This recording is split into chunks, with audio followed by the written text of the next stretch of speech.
There's nothing I love more than action, science fiction, and horror movies, and when I get to a whole bunch of them together into one big review, it pretty much is the best thing ever. So here we have a really great collection of genre releases on DVD and Blu-ray, and by great I mean it's kind of cool. There's so much of it. Not necessarily that every release in here is great.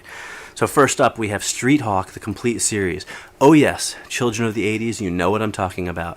Capitalizing on that whole sort of Airwolf, Knight Rider theme of, men with superpowered machines, here we have Street Hawk, which I seem to remember going for more than 12 episodes, but it is a man and his motorcycle, and it is superpowered motorcycle, and boy is it cheesy in all the right ways. I watched the show when I was a kid, and so I was excited to watch it again on DVD. Boy, it doesn't hold up. It is not a great show, but it's fun. It's fun cheese. I enjoyed watching this sort of, the 80s attempt to kind of make this super-powered motorcycle look like such a badass piece of machinery when it's clearly not. But, it's fun. It's a lot of fun. It was a nice trip back, and, it's got Rex Smith. It's got Joe Regalbuto from Murphy Brown. So, some fun people and some fun guest stars, too. I won't ruin the fun as to who everybody is, but there's definitely some faces you'll recognize popping up in here from time to time. As always, Shout Factory's done a terrific job with this DVD release. 4-disc set includes tons of extra features, including the original pilot episode, the unbroadcast pilot featuring different Street Hawk firepower, a 41-minute documentary called Street Hawk, The Making of a Legend, featuring the cast members, including Rex Smith and Joe Regalbuto, a stills gallery, biographies of the cast, episode and series synopses, and an 8-page collector booklet. Gotta love Shout Factory keeping those collector's booklets alive, because I do love them. So Street Hawk fans, if you're out there, I know you are, definitely worth getting your hands on this set, if you don't mind the fact that the show hasn't aged terribly well. Next up, we have Neighbor, starring America Olivo of Bitch Slap fame, and it's the unrated director's cut. Now, this film has gained a lot of kind of notoriety already for being this incredibly gory, twisted, dark horror film, and that's pretty much what it is. It's a little too gory and twisted and dark for my taste. It's about this incredibly hot, sexy girl in a posh neighborhood who shows up and starts torturing people and killing them in really disgusting ways, I have to say. And much as I like to watch America Olivo on screen anytime I can get it, this film's a lot to take. Here's the thing. If you like that really dark, gory horror film and lots of blood, that sort of torture porn genre people talk about, then you'll like this film. It certainly is well put together, and actually has a little bit of a kind of a twist on the typical male slasher female victims bent. So in that respect, it certainly earns some respect. The DVD comes with some great extra features: commentary with the director and the producer, another commentary with Dr. Karen Oaten, a special effects featurette, a fight scene featurette, interviews with the cast, a gag reel, a music video, and some trailers. Next, we have Power Kids. This is it's kind of a cheesy action film that wants to be Spy Kids meets martial arts, basically. If anything, it actually reminds me more of a movie from the 80s called Toy Soldiers that I was a big fan of when I was young.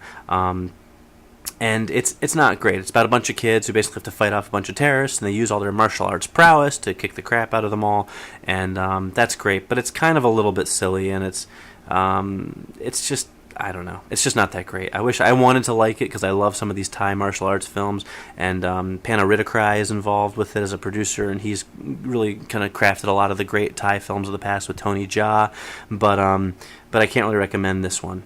It does come out on Blu-ray, which I got to look at. It looks fine on Blu-ray, some pretty good picture quality, some pretty good surround sound in the action scenes, and in terms of extra features, you get some behind-the-scenes footage and a making-of featurette. But unless you're really in the mood to watch a bunch of kids fight a bunch of adults and sort of like Home Alone meets Dragon, then I would probably stay away from this one. Next, going back to horror, we have Open House, which has a really great cast, including Brian Garrity, Rachel Blanchard, Tricia Helfer from Battlestar Galactica, and real-life lovers Anna Paquin and Stephen Moyer, also known as the main couple on True Blood. Not surprisingly, the film was written and directed by Andrew Paquin. I believe that is Anna Paquin's brother. And it's sort of an interesting... this would make a good double feature with Neighbor, actually, as it involves sort of a psychotic couple killing people in their house. But where this film takes a twist is that one half of the psychotic couple keeps a victim alive and keeps it a secret from the other half, the psychotic couple. It's very different and very interesting. The film is kind of dark and kind of not too gory, but it has a little bit of some, bloody violence, as the MPAA descriptor calls it. But it's an interesting film. It doesn't work entirely on every level, but I was actually happy just to see a horror film that sort of takes things in a different direction, and I was definitely glad not to just see all the blood and violence that America offers. Unfortunately, the lower budget does shine through a little bit on Blu-ray. The high definition doesn't do it any favors. But in terms of extra features, you get a commentary with the director and cast member Brian Garrity, deleted scenes, and a trailer gallery. And then we have Don't Look Up, directed by Fruit Chan. I just love the fact the guy's name is Fruit Chan. And this is one of these J-horror movies done by a J-horror director, but it's the American version. So it features Henry Thomas, yes, the kid from E.T., Kevin Corrigan, even Eli Roth in a small part. And it features kind of this group of people sort of going to Romania to shoot a horror film and trying to recreate a past horror film that ended while it was being filmed under horrible circumstances. It's not a bad film, actually. It's got some pretty crappy special effects, I can say. But there's some genuine thrills and scares, but it's really nothing out of the ordinary, and I'm just not a big fan of some of this J-horror stuff. So, there's a lot of, you just look at the back of the box and you can tell this is the kind of movie you've seen before, and then you watch the movie and you're like, well, it's really nothing I haven't seen before in terms of the ghosts and the scares. But again, horror fans will probably find a lot to like there. Next up, we have two releases focusing on Mars from E1 Entertainment, Mars Rising and Race to Mars. And they're actually both interesting releases. Race to Mars is a mini-series based on trying to get 6 people on a 2-year mission to Mars. And it's kind of a neat, because it's a mini-series, it really kind of explores the length of time and sort of the difficulties in getting to the Red Planet in more in-depth than you would see in a 2-hour movie. There are no extra features on that DVD, but it is a 3-hour mini-series, so that's kind of cool. And then you have Mars Rising, narrated by William Shatner, of all people. And this is a documentary on Mars, and it's actually some really interesting stuff. It actually talks a lot about sort of what we can expect to find on Mars, why it's so difficult to get people there, and it features a ton of scientists and experts, and one of them is James Cameron, the James Cameron. And so there's a lot of interviews and some neat kind of recreated footage and stuff like that. It can get a little dry at times, and it is a little bit long. It's 6 episodes, almost an hour each, so you're talking almost 6 hours of material here. But it certainly is interesting. If you're into space travel, NASA, anything like that, you certainly will enjoy that release. Next, we have Eyeborgs, starring everyone's favorite Highlander, Adrian Paul. Or I guess that's everyone's second favorite Highlander, because I think we all agree that Christopher Lambert is the best Highlander. And Danny Trejo is in it, actually. So this is your kind of cheesy science fiction release of the week, with these sort of Eyeborg robots that are a security force that, of course, eventually sort of turn evil, or at least misbehave, and a group of people who are the only ones who believe that this thing is happening have to set out to stop them. And Adrian Paul, of course, is your lead guy there. It's actually not a bad film, and the special effects are surprisingly good for what is clearly a low-budget movie. It's not great, but, considering what I expect out of most direct-to-video science fiction releases nowadays, I actually enjoyed it more than I expected to.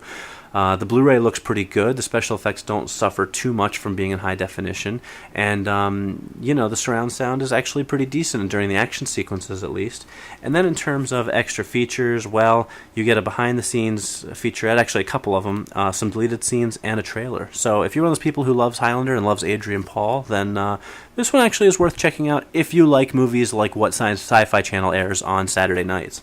Finally, we have Gamera vs. Barugon. This is the second release in the Gamera line from Shout Factory after the last DVD, which was the Gamera Special Edition. This is the sequel to that, in which Gamera is brought back to Earth to fight Barugon, a big Japanese beastie, or a man in a rubber suit. For my money, this is actually just as enjoyable as the first film. I find all these man in a rubber suit monster movies to be a certain amount of fun. They're cheesy, they're goofy, but I enjoy them. And Gamera vs. Barugon really is no different there.